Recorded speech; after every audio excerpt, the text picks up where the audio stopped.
Hello everyone, Neve here, and today I am going to be doing the hashtag The Soul Reading, which I believe was started by Marlena, and I'll leave a link down to her video.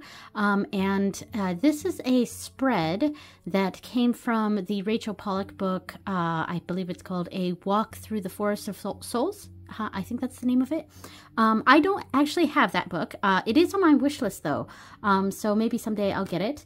But yeah, I wanted to kind of try to do this spread, and I don't know how this is going to turn out, but we're going to see where it goes. All right, so right now I have a candle for Ondagda going, and it's not so much relevant to this spread as it is that it's Wednesday when I'm recording this, and Wednesdays are when I honor Ondagda. So I felt like just bringing his energy into this reading. So yeah, so that is why we've got that there. And I just pulled out an incense, and I got this from one of my Witch's Moon box, and I think this was the Open Mind incense. So that seemed this actually seemed kind of relevant to the reading. So I'm going to go ahead and use Ondagda's candle to light this, and let's get a little bit more here. All right, smells nice. Okay, this is a good one. All right, great. So I'm gonna put that over here in this little cauldron incense holder that I have. And I actually use this for Ondagda because, you know, in the lore, Ondagda has a cauldron. So yeah, so that's what's going on there. Okay, so the deck that I've decided to use is the Pagan Otherworlds deck. So this is a deck that I designated for spiritual purposes. But I have to admit that I don't often use this. In fact, the only time I end up really using this is when I pull out a deck for my nightly readings, because every week I switch out my deck, and every once in a while I'll pull out this deck for my nightly readings. So it has been used for nightly readings. I haven't really used it for spiritual work, but it seemed now was a good time as any to go ahead and get some use, my intended use for this deck out of the way here. I will say this deck is super slippy. I love linen cardstock, and it is nice and on the thinner side, so it would shuffle fantastically for me, except that it's way too big for my hands. So I am planning to eventually trim this deck. Oh, I think I have this upside down. Yes, I do. I am planning on trimming this deck. Basically, I'm going to trim it down. I'm going to trim off the borders and leave only the borders that have words on it. I think for the major arcana cards, I'm going to be cutting off the numbers and just leaving the name on there. So yeah, but anyway, so this is the deck that I'm going to use. It seemed like a good deck for this purpose. And okay, so I've written down the prompts here. Excuse the Japanese here at the top. I was doing something else. The soul reading, the prompts are: what is a soul? How do we make soul? What does it demand of us? And finally, what does it give us? Now, before I start this, I kind of want to say my interpretations of the soul, my beliefs, I guess. And I would say that I don't, it's hard for me to put exactly into words what it is that I believe in regards to the soul. And while I talk, I'm just going to go ahead and shuffle. And I cannot riffle shuffle this deck because it's just a little too big for my hands. But yeah. So the soul, I don't know exactly that I believe in the traditional ideas of a soul. I guess my long-standing sort of belief regarding that is that I believe that the universe vibrates with an energy that is in and all around us, and everything within the universe also vibrates with an energy, if that makes sense. I believe that nothing in the universe ever actually goes away. It just changes form. You know, when something dies, it becomes something else. When a plant dies, you know, the energy of the plant doesn't actually go anywhere. It just changes form. I'm not sure if I'm exactly making sense, but that's where I'm going with this. And I have that same sort of view of the energy of humans. But I do believe that there's a spiritual aspect to all of us, to living beings, creatures. Yeah. I'm sorry if the table was squeaking a lot. I just fixed it. It should be okay now. And I'm also sorry if you're hearing any sort of music in the background other than whatever music I put on this video. My oldest daughter is listening to some music right outside my ritual room here, so hopefully I don't get copyrighted for like YouTube hears it or something. But anyway, yeah, so what do I believe happens when we die? I mean, that's a big question, and I think that's not something that I am qualified to really answer or know, and I don't think any of us are, honestly. But I do believe, in a sense, in reincarnation, and that's probably the most spiritual thing that I believe in, like that I can't rationalize in a sort of nature way. Yeah, I do believe in reincarnation to a degree, and I think when we die, our energy still exists. Our energy is still in the universe, and it does go somewhere. So I do believe that it can go to new life. Yeah.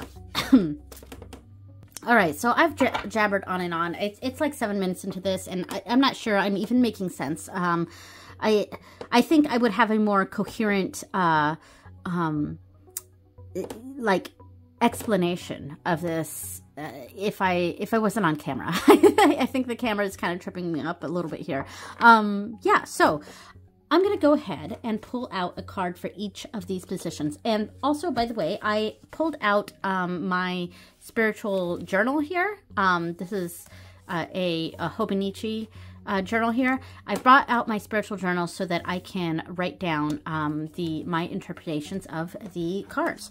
All right, so I'm going to take a few deep breaths.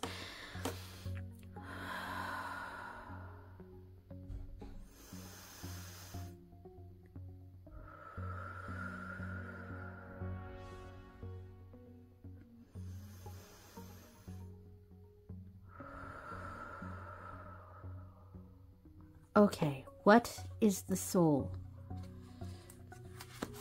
Oh, I'm going to keep them upside down for now. How do we make soul?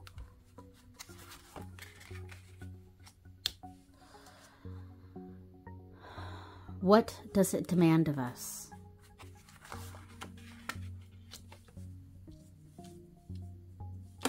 Just try to make sure things are still in frame here. And finally, what does it give us?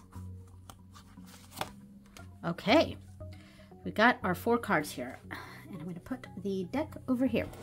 All right, so what is the soul? Ooh, the Queen of Swords. Very interesting. Okay, Queen of Swords. Okay, so the Queen of Swords is, it's a being, it's an energy of just kind of being very matter of fact. There's not much room for interpretation. It doesn't care about feelings or emotions. And this is how I'm seeing the Queen of Swords as what soul is. It doesn't care about feelings or emotions. The soul cuts through what we think and feel, and reveals only truth. It's just part of nature. It's objective. Yeah, it's very matter of fact. It just is. And that's the feeling I get here from the Queen of Swords. It's very objective. It's not subjective. It is just cutting to the core of things, which I feel like also sort of aligns a bit with what I was saying before, where I feel like the soul is part of nature. It's not so much supernatural as it is natural. It's not above nature. It's part of nature. And that's kind of how I'm seeing the Queen of Swords. Like, nature can be something that is so gorgeous and beautiful and majestic, but it can also be incredibly dangerous and cause death and destruction. And that is part of nature. It's part of the cycle of life. I get that sort of feeling here when I see the Queen of Swords representing soul. It's just very matter of fact. It is what it is. Yeah, and I'm not sure that totally makes sense, but it does in my mind. So the next question is, how do we make soul? And that's an interesting question because I don't know how to answer that. I don't know how soul is made. If it is made, or if it was made in, you know, like the Big Bang or something, I don't know. So let's see what the Pagan Otherworld says for how soul is made. And we have the Eight of Cups. Very interesting. Okay, I get a very much a reincarnation vibe from this. The Eight of Cups to me is about moving on and leaving one thing behind to pursue something potentially better, or not. It's a little bit of a risk here to leave behind what we know, what we're comfortable with, things like that. So I feel like this is tapping into what I was saying in regards to death, and that the soul, it doesn't ever actually go away. It's just, in a sense, or literally reincarnated. So I feel like it's an energy that has just always been around here. But it's very organized here. Like I don't know. Again, with that, it's part of nature. It's part of, I don't want to say the design of nature because I don't necessarily believe in a designer of the universe. But I feel like what the Eight of Cups is really saying is that it's a rebirth. It's a leaving behind one aspect, and that's how soul is created. It's just going from one area to another area, from one life to another life. When one life ends, it moves on, and there is more of an emotional aspect of the Eight of Cups here that we don't quite see in the Queen of Swords, because these are swords versus cups here, and the air quality of the Queen of Swords here is very matter of fact, little room for interpretation. It just is, whereas we get more of that that sadness, and possibly from the life that it's leaving behind, those energies, the emotions and things like that are brought to the new life that this soul sort of enters or becomes a part of. So that's my interpretation of the Eight of Cups for how do we make soul.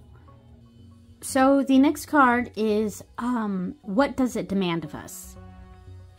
All right, and we have, I'm going to pull it down like that, the High Priestess. Wow. Okay. Oh, all right, what does it demand of us? The High Priestess. The High Priestess, for me, is a card that is very mysterious. So I almost, and I get the same sort of feeling from like the moon, and it is interesting that we see the moon here in the Eight of Cups. I feel like this is really tapping into that unknown. It's like none of us really know. And yeah, I feel like the High Priestess is telling us that it is the great life mystery, but what it demands of us, what each person needs to discover, is what their purpose is for themselves. And I feel like the High Priestess is just really encouraging that each person discovers for themselves what their purpose is, and that there is no one answer for everyone. And it would be so much easier if we could have a more concrete, what does this soul, or what does this life expect of us? But it really is so individual, and each person has to do their own sort of going within, their own soul searching to really understand what it is that that this life, that this soul expects of us. And I do sort of feel like that the soul itself isn't so much expecting these things. Because I feel like it's just, because it's such a part of nature, it's such a natural force, there isn't a lot of intention behind it. And there is no clear answer. And that's why, I mean, I have issues with the High Priestess, the Moon, those sorts of cards, because they're so difficult to interpret in general, because they're so, what's the word I'm trying to, mysterious. They're very mysterious. It's not a clear answer. I'm someone who really enjoys a clear answer. Now, I don't use the Queen of Swords as my significator card, even though astrologically I believe it would be, because I'm a Libra. So I think the Queen of Swords actually astrologically would be my significator card. But I see myself as the Queen of Wands. However, I almost sort of feel like this is the natural form, so it is interesting to get that in this reading, as in what is soul. We've got the Queen of Swords that, you know, cutting things down to a clear answer. And then we have this High Priestess who is saying that there really isn't a clear answer. And that may be frustrating for me. And, you know, sometimes it is. I enjoy having that clear answer that, here is exactly how it is. No little room for interpretation. Yeah, and so I think that's what's being demanded, at least for me here. And I sort of believe this is really all-encompassing and could go toward anyone, really. But the High Priestess is the great mystery, and we all need to discover what our purpose is for ourselves, and it's going to be different for everyone, and that's why there isn't a clear answer. As much as I would like there to be, there isn't a clear answer. So that is my interpretation for the High Priestess, for what does the soul demand of us. Okay, so the final prompt is, what does the soul give us? What does it give us? And I got, ooh, the Ace of Pentacles, opportunities. So the soul gives us life. It gives us the seed that we need, the seed of life, and nothing more than that. It really gives us, that's what it is. It is the seed of life, and attached to that seed is the generations before that, the generations of that soul in previous lives. And of course, I'm coming at this from a very spiritual standpoint, but there we go. So it's, it gives us, it has in it imprints, just like a normal seed has from the generations before that, from the tree it came from the plant it came from. It has in it a certain instinct or a certain knowing of what to do. And so the soul gives us that. It gives us that seed of all the previous lives, the generations before its iteration. Yeah, and that's, and what we do with that, because there's not much more attached to that. We have that seed of life, and it's got imprinted in it the previous lives, shown here in the Eight of Cups. But it's really up to us. And we see that with both the Queen of Swords and the High Priestess. There's no emotions attached to it. There's no bias attached to it. I think that's what I was trying to say. There's no bias attached to it other than the experiences that it already has imprinted in it. And then what we do with that is really up to us. And we see that a lot here with the High Priestess. What does it demand of us? It demands our own inner work. It demands us to seek our own inner guidance and to understand what was attached to it, how we can move forward, how we can, sorry, I had to pause, I was coughing, but how we can make sense of what was imprinted in our seed, and how we can go forth respectfully and responsibly to be part of this society, part of this world, and what we leave behind for the next life that our soul is attached to. And I think that's important here. And that is our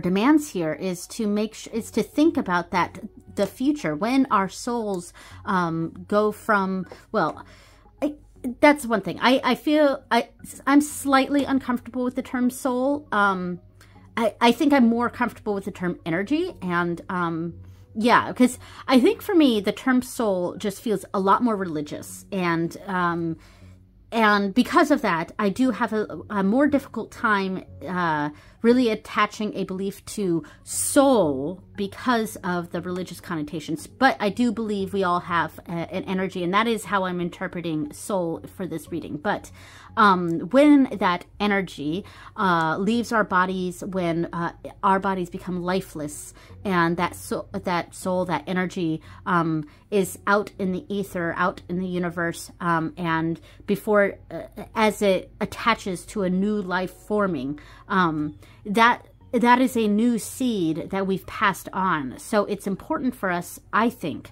to make sure we're passing on a good seed.